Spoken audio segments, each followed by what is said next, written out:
Jungle.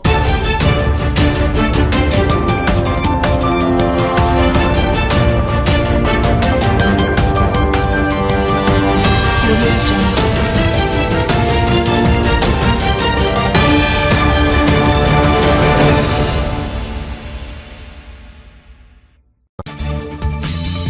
খুনিদের গ্রেফতারে ইনকিলাব মঞ্চের ২৪ ঘণ্টার আল্টিমেটাম। সংসদ নির্বাচনের তফসিল সংশোধন। আমার উপর হামলার বিচার হলে হাদি খুন হতেন না ভিপি নূর। মার্কা যাই হোক, নির্বাচন করব বললেন রুমিন ফারহানা। এতক্ষণ শুনছিলেন সংবাদ শিরোনাম, এখন জানাবো বিস্তারিত। শহীদ শরীফ ওসমান হাদির হত্যাকারীদের আগামী ২৪ ঘণ্টার মধ্যে গ্রেফতার করার আল্টিমেটাম দিয়েছে ইনকিলাব মঞ্চ। একই সঙ্গে শরীফ ওসমান হাদি গুলিবিদ্ধ হওয়ার পর থেকে সরকার কী পদক্ষেপ নিয়েছে সে বিষয়ে জনগণের সামনে জবাবদিহি করার দাবি জানিয়েছে প্ল্যাটফর্মটি। গত শনিবার ইনকিলাব মঞ্চের মুখপাত্র শরীফ ওসমান হাদির দাফন শেষে সন্ধ্যায় রাজধানীর শাহবাগে জনগণের সামনে ইনকিলাব মঞ্চের সদস্য সচিব আবদুল্লাহ আল জাবের এই আল্টিমেটাম ঘোষণা করেন। এরপর রবিবার বিকাল ৫:৩০টায় পুনরায় শাহবাগে অবস্থান কর্মসূচি ঘোষণা করে শাহবাগ ছাড়েন ইনকিলাব মঞ্চের নেতাকর্মীরা। জাবের বলেন, আমাদের দাবি দুটি। এক, ওসমান হাদির হত্যাকারী, হত্যার পরিকল্পনাকারী ও সহায়তাকারী সহ সবাইকে গ্রেফতার করে বিচারের আওতায় আনতে হবে। ২, সিভিল মিলিটারি ইন্টেলিজেন্সের আওয়ামী দোসরদের অতি দ্রুত গ্রেফতার করতে হবে। একই সঙ্গে আগামীকাল বিকালের মধ্যে স্বরাষ্ট্র উপদেষ্টা ও সহকারী উপদেষ্টাকে জনগণের সামনে এসে জবাবদিহি করতে বলেন তিনি। তা না হলে তাদের অবশ্যই পদত্যাগ করতে হবে বলেও দাবি জানান। জাবের বলেন, ওসমান হাদিকে একজন খুন করেনি, এর পেছনে একটি পুরো চক্র রয়েছে। বাংলাদেশের কোনো রাজনৈতিক দলকে আমরা শুধু সন্দেহের চোখে দেখি না, আবার সন্দেহের বাইরে রেখেও দেখি না।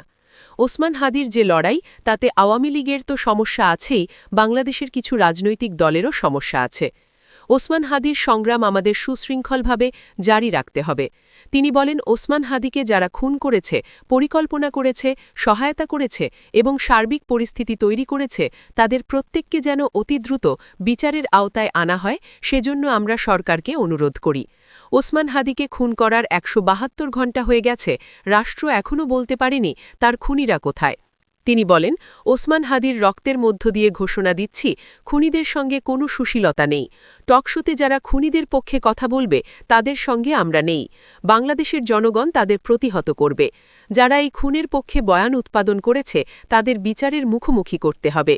নির্বাচনকে বাধাগ্রস্ত করতে নানা ষড়যন্ত্র হচ্ছে উল্লেখ করে তিনি বলেন, সামনে নির্বাচন রয়েছে, নির্বাচন যাতে বাধাগ্রস্ত করা যায় সেজন্য নানা ষড়যন্ত্র চলছে। নির্বাচন যেন না হয়, নির্বাচনে যেন আওয়ামী লীগ প্রত্যাবর্তন করতে পারে, সেই লক্ষ্যেই এই প্লট সাজানো হয়েছে। তিনি আরও বলেন, তারা মনে করছে এই মুহূর্তে কোনো রাজনৈতিক দলের নেতাকে হত্যা করলে তেমন কোনো ইম্প্যাক্ট তৈরি হবে না, কারণ জনগণের বিশ্বাস তাদের ওপর থেকে সরে গেছে। শুধুমাত্র ওসমান হাদিই ছিল জনতার কণ্ঠস্বর, বাংলাদেশের স্বাধীনতা ও সার্বভৌমত্বের প্রতীক, জুলাই জাগরণের প্রাণ। সুতরাং তাকে হত্যা করা হলে আওয়ামী লীগকে ব্যাক করা যাবে, তারা এমনটাই মনে করছে।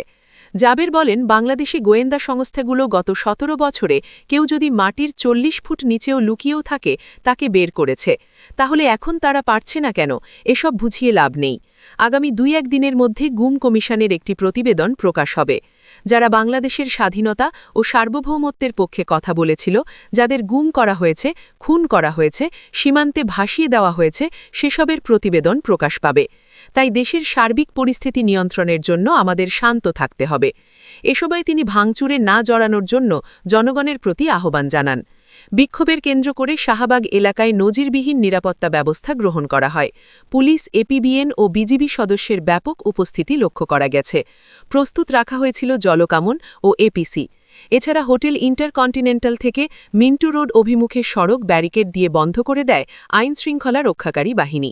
বিক্ষোভের আগে বেলা ৩:২০ ঢাকা বিশ্ববিদ্যালয় কেন্দ্রীয় মসজিদ প্রাঙ্গণে জানাজা শেষে জাতীয় কবি কাজী নজরুল ইসলামের সমাধির পাশে শরীফ ওসমান হাদিকে সমাহিত করা হয়। দাফনকালে সেখানে উপস্থিত ছিলেন ঢাকা বিশ্ববিদ্যালয়ের উপাচার্য প্রফেসর ড নিয়াজ আহমেদ খান, উপ-উপাচার্য প্রফেসর মামুন আহমেদ এবং প্রক্টর সহযোগী অধ্যাপক সাইফুদ্দিন আহমেদ প্রমুখ। গণ অধিকার পরিষদের সভাপতি নুরুল হক নূর তার ওপর হামলার সুষ্ঠু বিচার না করার ব্যর্থতার প্রসঙ্গ টেনে বলেছেন, অন্তর্বর্তী সরকারের মধ্যে একটি পক্ষ ওই সময় আমার ওপর হামলার মদদ দিয়েছে। সে সময় আমাদের সঙ্গে যা ঘটেছে তার বিচার হলে শরীফ ওসমান হাদি খুন হতেন না। এ সরকার ব্যর্থ বলে খুনিরা হাদিকে হত্যার সাহস পেয়েছে। হাদি হত্যার প্রতিবাদ ও আসামিদের গ্রেপ্তারের দাবিতে শনিবার রাজধানীর বিজয়নগরে গণ অধিকার পরিষদ আয়োজিত শোক র্যালি পূর্ব সমাবেশে এসব কথা বলেন নূর। এতে দলের সাধারণ সম্পাদক রাশেদ খান সহ অন্যান্য নেতাকর্মীরা উপস্থিত ছিলেন। নূর বলেন, হাদির মৃত্যুতে গোটা জাতি বাকরুদ্ধ। বামপন্থীরা আগে বলতো, আমরা এ দেশকে ফুটন্ত কড়াই থেকে জ্বলন্ত কড়াইয়ে নিতে চাই না, এখন সেটা হয়েছে। এ সরকার দেশে রাজনৈতিক দুর্বৃত্তায়ন পড়েছে, ফ্যাসিবাদের প্রশ্রয় দিয়েছে, বিপ্লবীদের মৃত্যুর মুখে ঠেলে দিয়েছে। ডাকসুর সাবেক এ ভিপি বলেন, এ সরকারের ব্যর্থতায় মব করে প্রথম আলো, ডেলি স্টারে হামলা হয়েছে। নিউ এজের সম্পাদক নুরুল কবিরের মতো ব্যক্তি হেনস্থার শিকার হয়েছেন। নূর বলেন, এভাবে মব করে সারা বিশ্বে একটি নেতিবাচক প্রচারণা ছড়িয়ে বাংলাদেশকে অস্থিতিশীল করার পেছনে গভীর ষড়যন্ত্র আছে। এর মাধ্যমে দেশে এখন যারা বিপ্লবী আছে তাদের শেষ করে দিতে চায় ষড়যন্ত্রকারীরা, যেভাবে স্বাধীনতার আগে বুদ্ধিজীবীদের হত্যা করা হয়েছিল।